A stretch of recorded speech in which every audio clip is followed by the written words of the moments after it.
dakwah Quran, dakwah edit, dakwah tematik. Bismillahirrahmanirrahim. Saudaraku, banyak orang yang tidak faham bahwasanya memberi makan dan minum itu dalam Islam adalah salah satu cara untuk mendapatkan amal jariyah.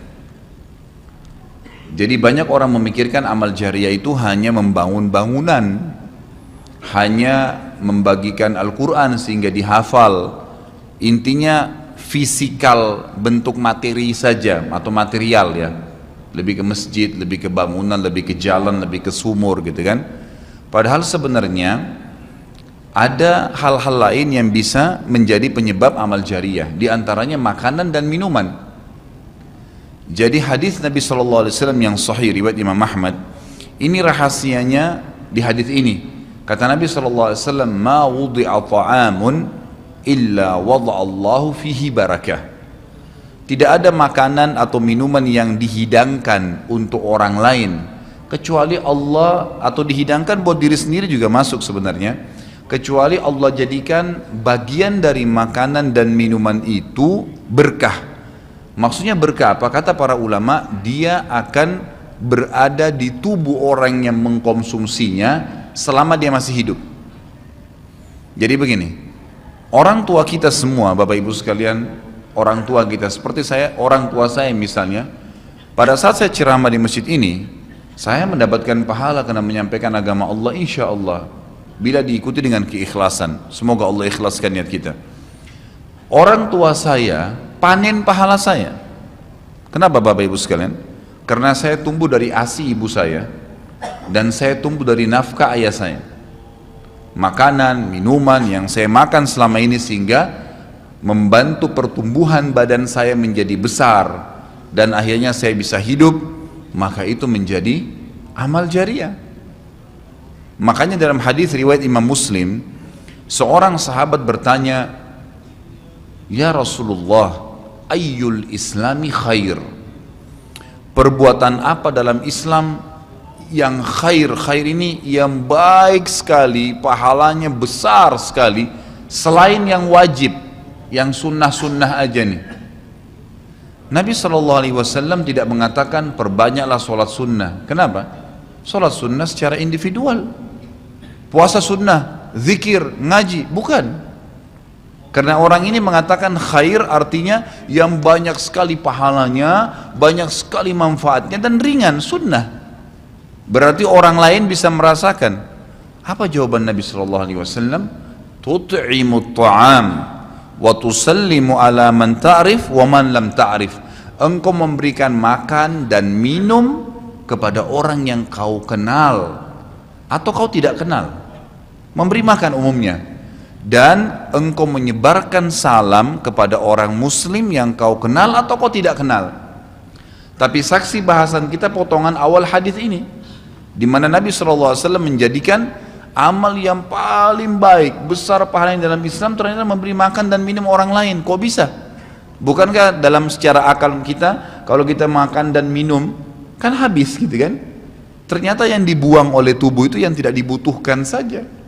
Yang jadi, mohon maaf, air seni kita, air kencing dan buang air besar, jadi tinja itu yang tidak dibutuhkan oleh tubuh, tapi yang dibutuhkan diambil, diserat, gitu kan? Dia akan menjadi bagian daripada otot-otot, urat-urat yang memang membutuhkan ya pembaharuan, atau bahkan menjadi bagian daripada darah di tubuh kita dan seterusnya. Tubuh kita terdiri dari 75% air. Dan Allah SWT mengatakan dalam Al-Quran, a'udzubillahi minasyaitonirrajim, waja'alna minal ma'i kulli syai' hayy. Kami jadikan dengan air itu segala sesuatu bisa hidup. Dan memang seperti itu. Manusia bisa hidup dalam sebulan tidak makan, tapi manusia nggak bisa hidup kalau sebulan nggak minum. Bukan sebulan, seminggu nggak minum. Makanya para sahabat, beberapa riwayat menyebutkan seperti Abi Dzar radhiyallahu anhu, beliau mengatakan waktu beliau datang ke Mekah untuk mencari tahu berita tentang Nabi SAW, saking khawatirnya kalau beliau mengaku mau cari Nabi, karena semua orang yang datang dari luar Mekah mencari Nabi Muhammad SAW waktu zaman di Mekah itu digebukin atau dipukul. Dia dari suku Ghifar, dia khawatir Maka dia bilang, karena khawatir saya ditahu orang asing, saya juga kalau beli nanti retorika bahasa saya berbeda, maka saya minum air Zam-Zam. Dan selama beberapa hari dia tinggal di Mekah itu 2 minggu cari Nabi SAW, 2 minggu minum Zam-Zam, nggak makan apa-apa. Dan bisa, gitu kan, minum air. Beberapa sahabat juga dalam riwayat Bukhari menjelaskan, mereka pernah tinggal di Mekah selama sebulan tidak minum kecuali air Zam-Zam. Bisa hidup. Apalagi memang Zam-Zam punya kelebihan. Ya, Zam-Zam itu kata Nabi SAW adalah makanan dan minuman yang menyehatkan dan mengenyangkan. Tapi intinya air, gitu kan? Intinya air. Fungsi air banyak sekali, kan gitu. Tadi kalau kita masuk makanan dan minuman dulu, memberikan makan dan minum dalam Islam ini sangat besar pahalanya, sebagaimana saya jelaskan dan termasuk amal jariah. Di dalam Islam ada beberapa kegiatan yang kita disuruh untuk memberikan makan dan minum orang, seperti misalnya membuka puasakan orang lain dengan minum dan makan, dan dijanjikan pahala yang besar. Man fattara sha'iman kana lahu mithlu ajri sha'imin min ghairi an yanqus min ajri sha'imin syai'a. Siapa yang membuka puasakan orang lain, maka dia akan dapat pahala orang itu tanpa dikurangi sedikit pun dari pahala orang yang buka puasa tadi. Dan Umar bin Khattab radhiyallahu anhu pernah memanen pahalanya 1 kota Madinah di zaman khilafah beliau dengan air.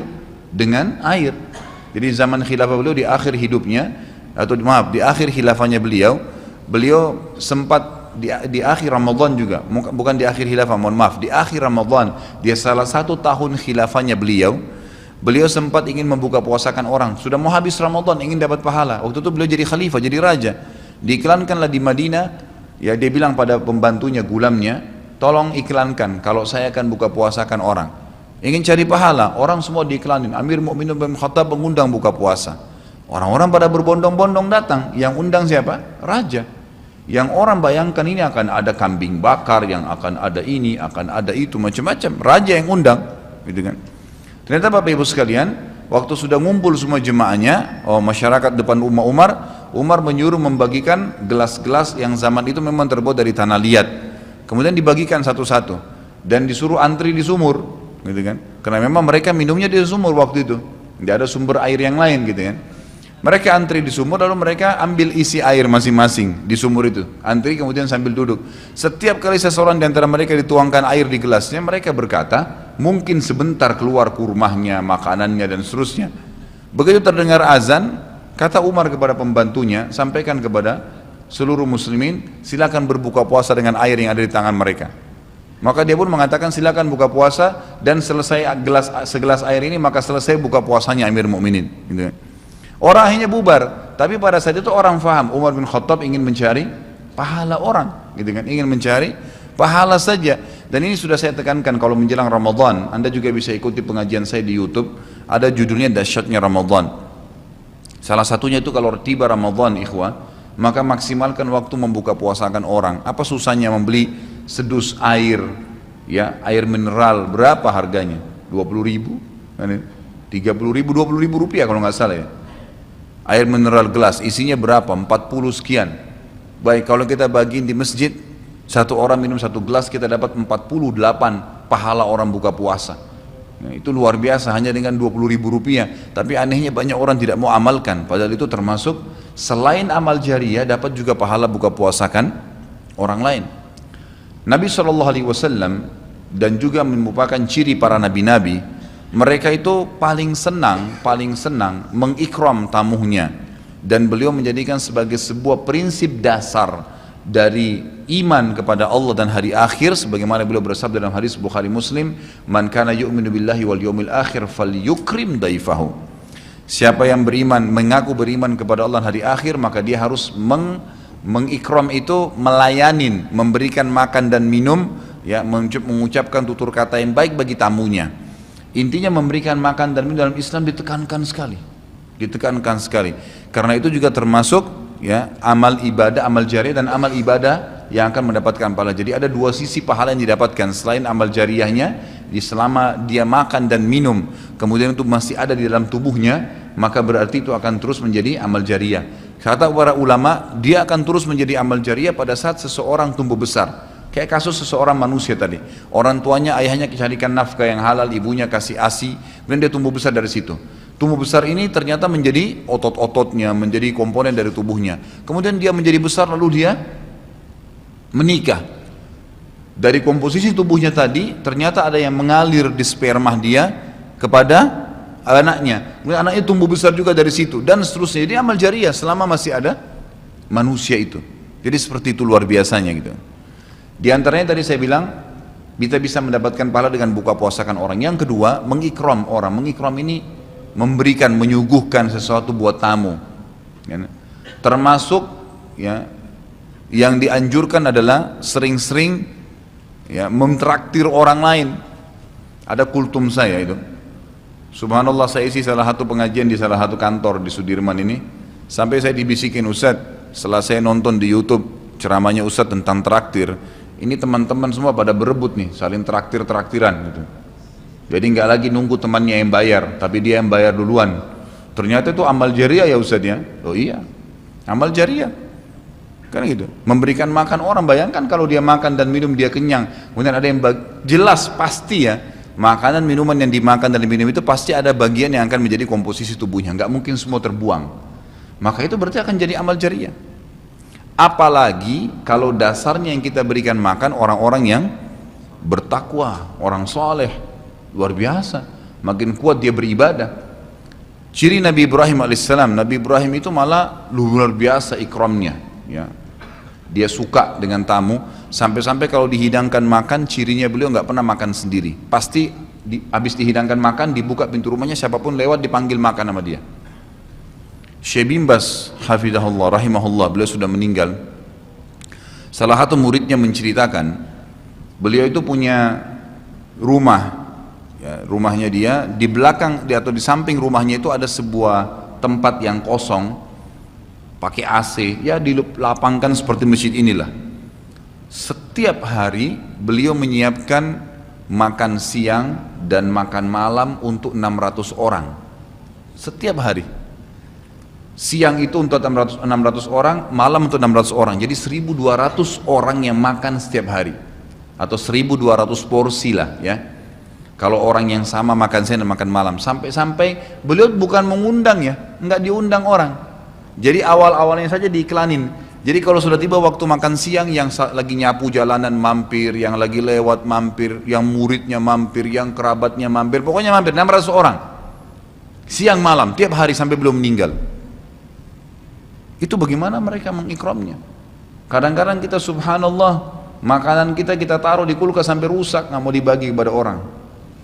Pelitnya luar biasa. Kalau buahnya lagi berbuah dibungkus, nggak mau dibagi ke orang lain. Padahal sebenarnya rahasia untuk menambah berkah sesuatu benda, rezeki kita, itu diinfakkan dulu. Kata Nabi SAW di dalam hadis Bukhari, Allah SWT berfirman, ya ibna Adam, anfik alaik, wahai anak Adam, infak dulu baru saya infakkan kepadamu. Artinya baru saya bukakan rezeki itu. Kita kalau mau otomatis ya, spontan, begitu dapat makanan, ada makanan terus langsung dibagi. Dibagi langsung pada saat itu. Nih, bagi sama teman misalnya, atau kita porsinya sebagian, atau kita beli bungkus yang lain. Ini saya beli satu bungkus makanan 10.000. Beli satu bungkus yang lain khusus kasih fakir miskin. Sebagai tanda syukur terhadap makanan tadi itu. Langsung diinfakkan. Itu spontanitas, tidak berhenti rezekinya tuh.